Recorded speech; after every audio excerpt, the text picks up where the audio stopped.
ফরিদপুরের ভাঙ্গা ইউনিয়ন রক্ষা আন্দোলনের সমন্বয়কারী আওয়ামী লীগ নেতা ও ইউপি চেয়ারম্যান সিদ্দিক মিয়ার জামিনে মুক্তি পাওয়ার পর ফুলের মালা দিয়ে বরণ করে নিয়েছে ফরিদপুর ৪ আসনের সংসদ সদস্য শহীদুল ইসলাম বকুল।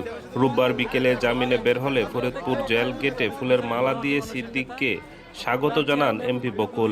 জানা গেছে, সিদ্দিক মিয়া ভাঙ্গা উপজেলা আওয়ামী লীগের বিজ্ঞান ও প্রযুক্তি বিষয়ক সম্পাদক ও ভাঙ্গার আলগী ইউনিয়ন পরিষদের চেয়ারম্যান। তিনি ভাঙ্গা উপজেলার আলগী ও হামিরদি ইউনিয়নকে ফরিদপুর ২ সংসদীয় আসনে কেটে নেওয়ার প্রতিবাদে গড়ে ওঠা আন্দোলনের প্রধান সমন্বয়কারী ছিলেন।